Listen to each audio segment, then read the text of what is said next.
Olá, amigos e amigas, como vão todos? O conto que eu tô trazendo hoje para vocês foi um conto que eu, assim, tive que lutar para conquistar.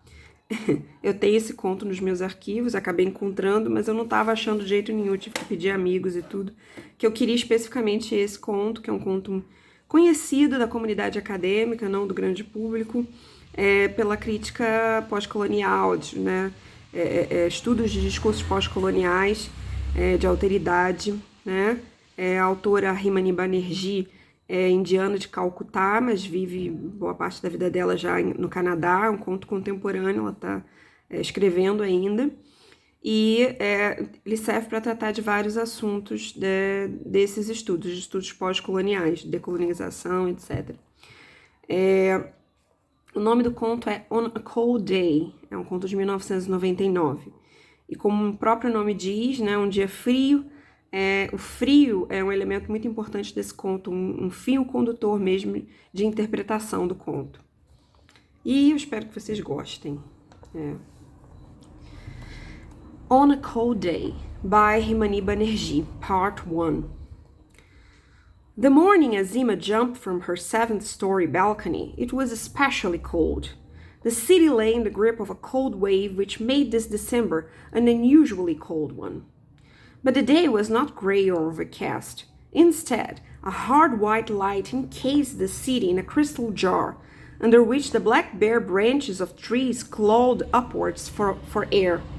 The outlines of houses looked sharply defined and silent, and the smoke from their chimneys, wispy and thin, struggled under a pale blue sky. The white cold light fell on Azima, as indifferently as on the phone booth, the pizza store and the sequin models in the shop windows. There she lay, sprawled on the sidewalk, quite close to the curb, with red liquid oozing out of the back of her head and from under her face, which was in profile. This blackish red liquid must have been warm, because as it came in contact with cold air, it smoked.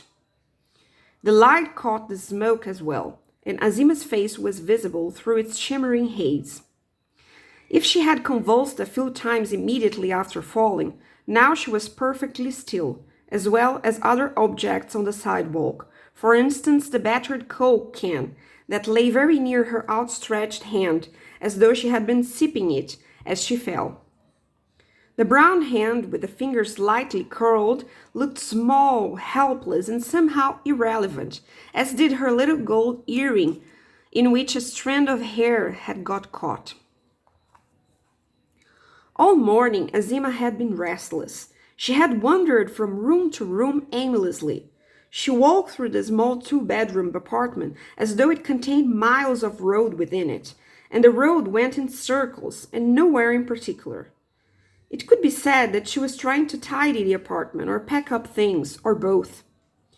For objects such as pieces of clothing, bags, and sandals lay here and there, but unfolded and scattered about.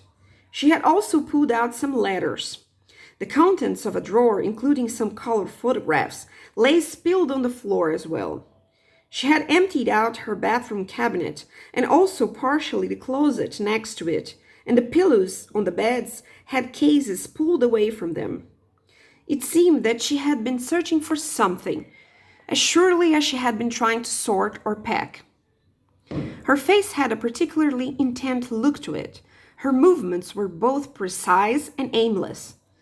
As she walked from room to room, from corner to corner, object to object, she felt, smelled, and eyed them searchingly. She was looking for something that she did not find. In her linear, rectangular living room, she sat from time to time on her striped foam couch, or at her kitchen table, with its recipe pad, salt and pepper shakers, bright woolwork coasters, and half-filled teapot. Certainly Azima could not find what she had been looking for. As she lifted up each object for a close inspection, something seemed to be always missing, a part, a function, a meaning perhaps. Because she could not seem to understand either what they were doing there or meant her to do with them. Their meaning, or even command for action to her, remained implacably sealed under their form and exterior. She broke a fingernail trying to go beneath the hard skin of the coffee cup, and did not seem to realize that the cold dregs of tea that lay at its bottom signified a sip, a drink.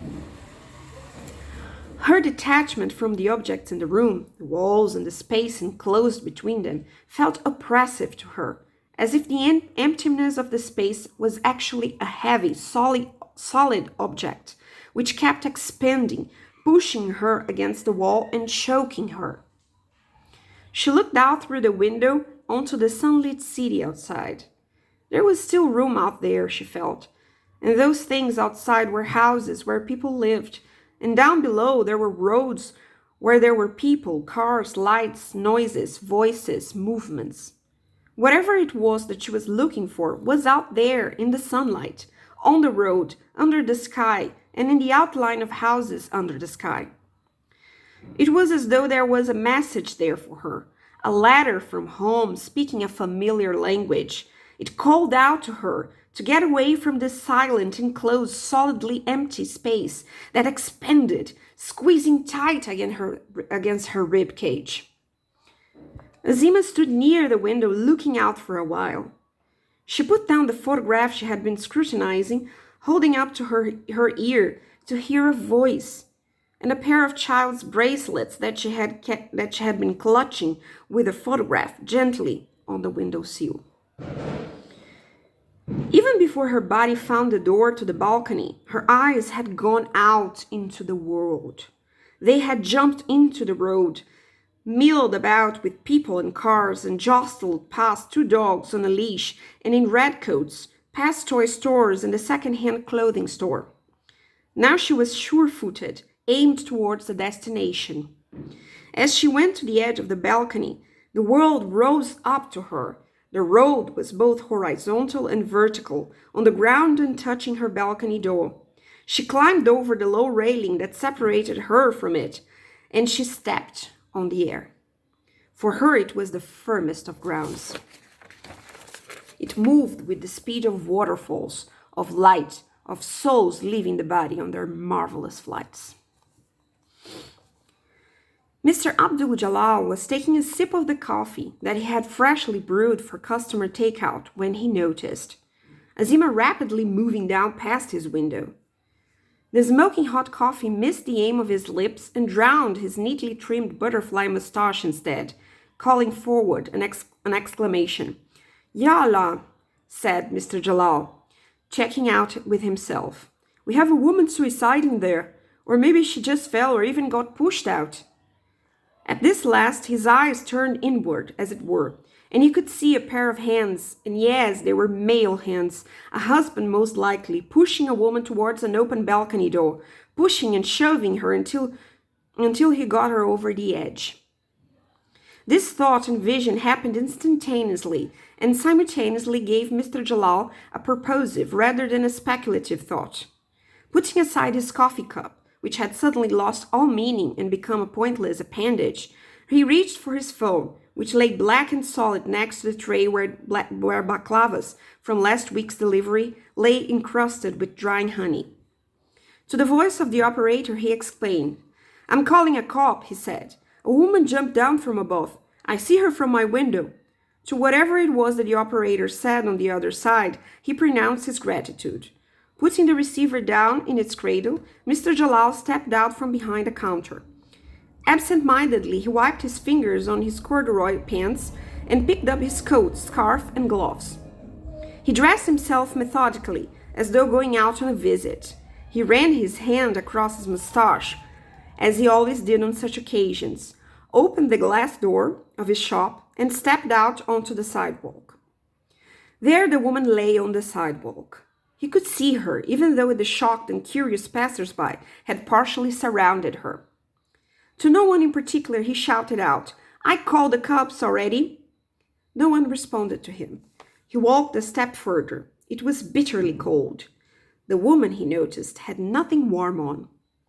A flower-patterned acrylic housecoat, open at the chest, showing part of a gold chain and the top of her left breast. Her feet were bare and stiff, and her face was brown-skinned and young. His countrywoman. Mr. Jalal wanted to cover her with a blanket, something to keep her warm and cover her shame. But she's dead, he thought, his hands up in a gesture of prayer. The name of Allah bounced off the cold face of Azima for a few brief seconds, until the howling of the police sirens drowned out Mr. Jalal's prayer. End of part 1.